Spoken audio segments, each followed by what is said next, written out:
B Smokehouse back here with you, and boy, I have a special one for you guys today. I was blessed enough and lucky enough to have a friend who kind of asked me to cook some deer for him. Now, this is not any basic deer, but I have pieces of Axis deer and I have a piece of Sitka deer. If you don't know anything about deer meat, it can be absolutely dry. Some of them, depending on the piece, has a lot of fat on it. However, typically that fat is not good to cook and eat. Alright, so here's what I've done so far. I've overnight brined these. It's actually been a day and a half. In that brine, a cup of brown sugar, cup of kosher salt. I toasted some spices, and those spices were cinnamon, coriander, fennel, allspice, berries, whole black pepper cloves. You could smell it coming off of this meat. Now, that brine helps to serves two purposes. One, of course, it flavors the meat. Two, it helps run a lot of that blood out of the wild game. So the guy that gave this to me, my buddy, he had this actually aging in both fridge and cooler. It aged for about a week or two. So now here's what I'm going to do. I've got to get a lot of this sinew off of here, and we're just going to go in. There's no perfect way to do this. I wish I was a professional butcher at this point, because this would be small work. But I absolutely love brining things. I think this deer quarter was ripe for the brine, and it smells absolutely delicious. Now, I've eaten deer before, not any time lately. I do know that Sitka deer and Axis deer, Google them if you guys are confused about what I'm talking about. They're not native to the U.S. They were brought here from other areas around the world. Now, I'm putting this on my smoker, and we're going to have a go at it that way. Now, I do know some of this. I won't be able to get it done because of my time frame. Right now, it's about 9:40 going on 10 o'clock. I have a fire started already, so we're looking pretty good on that front. I'm going to season this down. I'm going to season it down and get it on the smoker. I will be running with a water pan. I don't want this to dry out. I'm going to try to cook as low temperature as possible without this cook taking all day. You can see that beautiful meat. Can you see that? That is a combination of the meat itself and that brine that's taken over. We know that brine has worked. Right here on this top layer, that brine has denatured the protein. That's what brines do. That's the purpose of salt. I did not use pink salt. I'm not trying to turn this into a ham. Now, could you? I've seen some recipes on YouTube where they absolutely turn deer roast into ham. That's not what we're doing today. Some of this I'm going to absolutely pull and put it on a good sandwich. There's a lot of things you can do with this. Make tortas. You can make tacos. I've seen another favorite channel of mine on here. He hasn't posted in a while. He made a venison lasagna. That sounds delicious. However, when I think of venison, I don't necessarily go for lasagna, but I would be down to try it. Right? Something different. Plus, we don't eat venison every day. We should probably be eating it most times out of the week. It is a sustainable meat, and that's whether it's a white-tailed deer or whether it's a Sitka or Axis deer, a mule deer, any of that stuff. Now, I didn't catch this myself. He did. All right? He caught it, and he told me that I was pretty much first person to come to mind as far as cooking it. Now, certainly you can prepare this in your oven, but this is B Smokehouse. What would I look like putting this in the oven? You will see me use the oven, but not for this. Now, I have quite a bit of it. Some of it I put up in my freezer, and later on, probably in the year, I'm probably going to make sausage. All right? I've got some pork fat I've been hoarding, and that will absolutely go into this deer sausage, because like I mentioned before, this can be absolutely lean and dry. But the way we're going to roast this off, we're going to make sure that we introduce moisture at all points. I've already done that one time in the brine. And then we are going to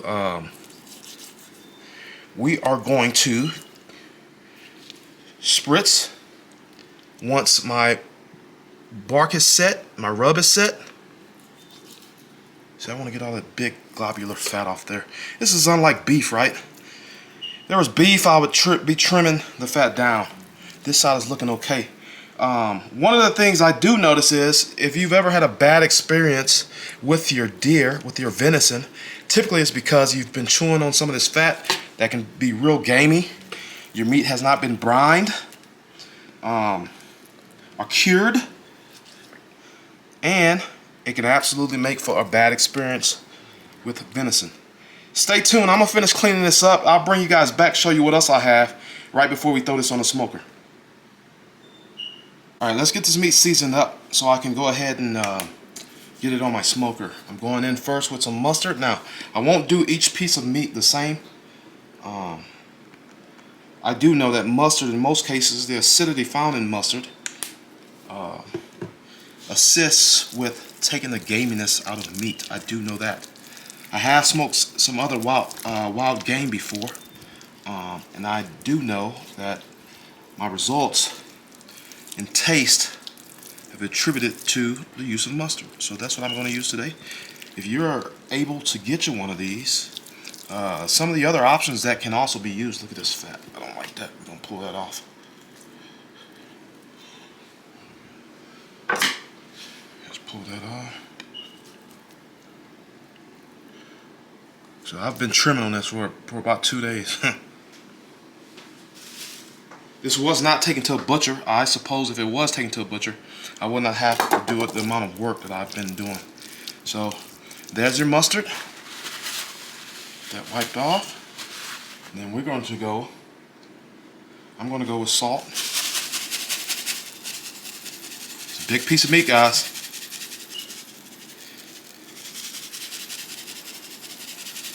Salt, black pepper, the old standby. Always makes appearance.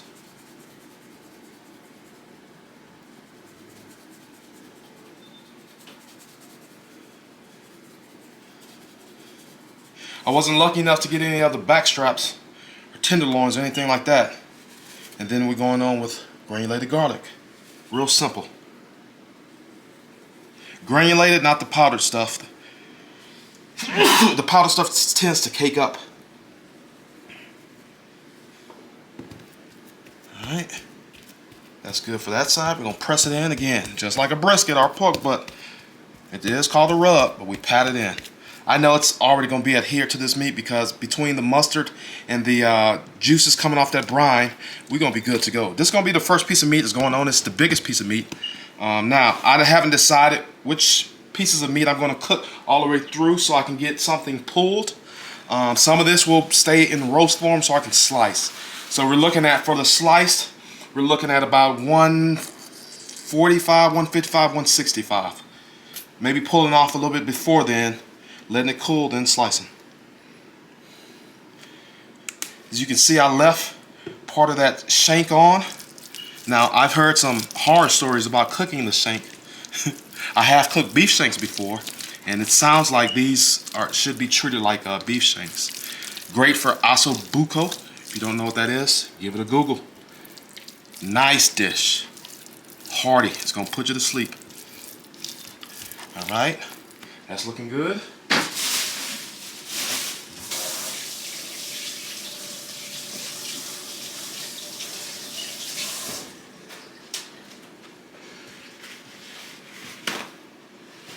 Alright. Got it slathered in mustard. We're using it as a binder. Again, I didn't have to use it.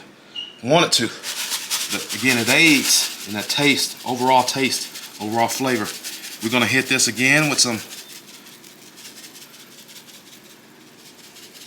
more than just kosher salt. Again, I don't have diamond in my area, or that's definitely what I would be using because it is a finer cut of salt. Still gonna be delicious. Now we're gonna hit it down with some black pepper. There are some areas that I didn't bother with removal of the skin. I'm sorry, the sinew. I know I'm probably going to have issues with that earlier, but that's fine. The large majority of this roast, I have taken that sinew out and removed a lot of the fat. Now, because of the type of deer this is, it still has fat pockets in it. I'm absolutely happy. I'm okay with that. We're going to let it work. If you got any tips on cooking deer, some old faithfuls that you stand by, put them down below in the comments. Hey, stay tuned, guys. I'm gonna go ahead and put this on. I'll bring you back in and show you what we look like here shortly. Then we'll go from there. I'll also show you some of the other cuts that I have that are going on the smoker as well. Stay tuned. Alright guys, thought I would come back show you guys how we doing. I literally just put the meat on. So this is what we're rolling today. I get pretty consistent results with this brand. The splits are not too big, and if they are, I just take an axe to them, whereas I've used another brand, not going to say any names, and sometimes because of the knots in the wood, that axe will absolutely not go through it. So let me show you guys what we're looking like. Right now, this pit's coming back up. Right now it's about 225. I want to keep it as low as possible. So we've got the Wrangler stuffed today. So you can see we got that hind quarter in the back. That is from the axis deer. And then we've got some of these shoulders. This here is a shoulder from the Sitka deer. And then Sitka, sorry. Then of course we've got another hind quarter. I've got other pieces. I think I'm gonna use them for sausage. I also got a neck roast I'm probably gonna stick on the Wrangler here shortly. Stay tuned. It's smelling good already. You can smell the flavors of that brine coming off the meat.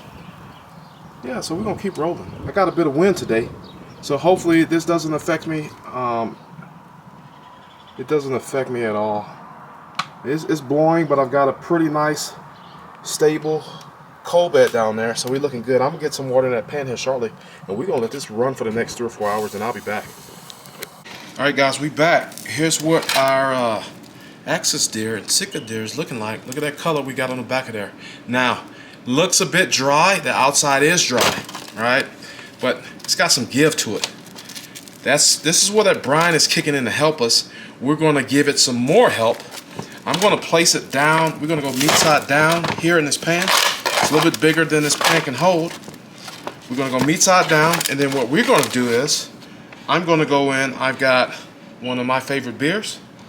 I also have some beef tallow. Again, moisture, moisture, moisture.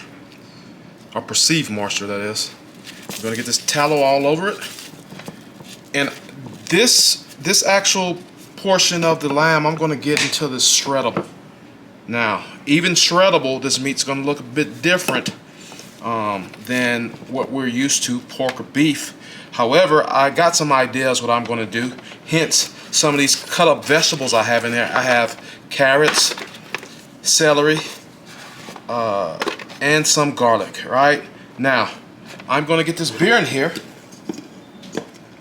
for some added moisture. And I'm gonna let this braise. I've seen guys on YouTube do this with the actual sous vide machine. I have one. I don't feel like pulling it out. So, and I've got a solid fire running right now. So what we're gonna do, I'm gonna get a little bit more moisture in this pan in the form of water, and then I'm gonna wrap it up, get it back on the smoker, and I'm going to let this cook until it's absolutely pull apart tender. I'll be back with the other pieces. I'm going to do the same too. The other thing is I put that neck, the deer neck, or neck roast, on my kettle. That's going to go pretty much probably until the night. It's got a lot of meat, a lot of sinew on it, a lot of fat. I got a lot of that fat off, but we're going to roast that like that. I don't know what I'm quite going to do with that. However, I'm thinking of making a nice bolognese. So this will be a part of that. These vegetables, if they're not disintegrated by the time I'm done, will actually go back into the bolognese, along with some other things that I prep. We're going to get a good tomato sauce going, and the basis of that tomato sauce is going to be this shredded meat. Stay tuned. YouTube, we back. All right, here's my finished results. This right here, I believe, was this axis deer quarter. Let's recap what we did. Today is Sunday, so Friday my buddy dropped off remnants of 2 deers, right? One was axis and the other I can't think of the name right now. So I immediately made a brine into my coolers and my briner bucket, because he had absolutely a lot of deer. These were 2 smaller deers. However, the amount of meat I'm used to processing was a bit different for me, right? So I took a gallon of water, cup of white sugar, cup of kosher salt, cup of brown sugar. I toasted some spices, allspice, coriander, cinnamon, black pepper, corn, star anise, a few other things. I toasted them, then they went immediately into the brine, and do that so they can release their oils into their brine, and you can actually smell it. I also went in with some orange peel. I toasted the orange peel, threw it in my brine as well. Believe it or not, this smoked, this particular piece of meat smoked for right at 7 hours, 8 hours. I brought it up to a temperature of 155. This is one of the ways you can smoke deer and not have it come out as dry. Now, the outside absolutely looks dry. I spritzed it every 30 minutes. After it's set in the brine for a day and a half, right at 2 days, took it out, dried it off, and then I went on heavy with black pepper, kosher salt, and granulated garlic powder. With a binder, I believe on this one I use mustard, right? Mustard also helps tamping down that gaminess. I just gave this a taste. There is no gaminess. I get a hint of smoke, and then that's pretty much it. However, this to me tastes a bit like steak. Tastes like steak. So let me show you what we have here. I'll go ahead and cut another piece. It's absolutely moist. You see that there? That's moisture. We've got a great smoke ring. And then, now this is only the top layer. I'm gonna cut a bit deeper so you can see. This is absolutely delicious. I like that. Now what I'm going to do, the other pieces I had, I'm going to actually cook them down until they're shreddable. And I'm going to make a venison, another venison dish. Now this here is going to go back to the guy that gave me this, good friend. So let's get in here. I mean, you can see, can you see that? You can see the moisture. It's still moist. Now this would be considered pink in the center, medium rare in the center. Most people would tell you this is how this should be cooked. Some of the other pieces that come off this deer, such as the backstrap tenderloins, this is how you want to cook them and keep them juicy. You don't cook them until they're well done. However, I'm also wanting to show you guys there's more than one way to do this. We're gonna get down in there.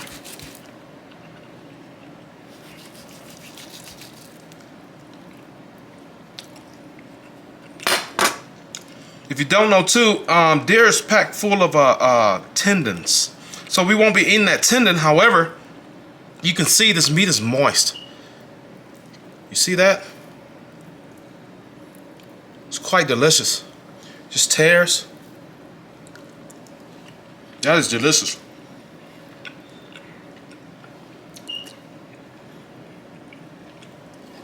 Pretty good. To me it tastes, it tastes like deer, but tastes more like beef to me. I enjoy it. I think it's pretty good. You see, it's absolutely tender. We're gonna go ahead and close this video out. If you haven't done so, please like, share, comment, and subscribe. I value all the engagement I have received so far throughout the beginning of my channel. I've got some other banger videos coming up. I'm going to wrap this back up to keep it warm tonight. This will be being stored in my refrigerator. And then I'll give this to my buddy tomorrow. And then we'll go from there. Stay tuned as I work on this other dish. I believe it's going to be a Venison Bolognese. It's similar to a spaghetti. However, it's a bit different. The flavor's a bit different. Stay tuned.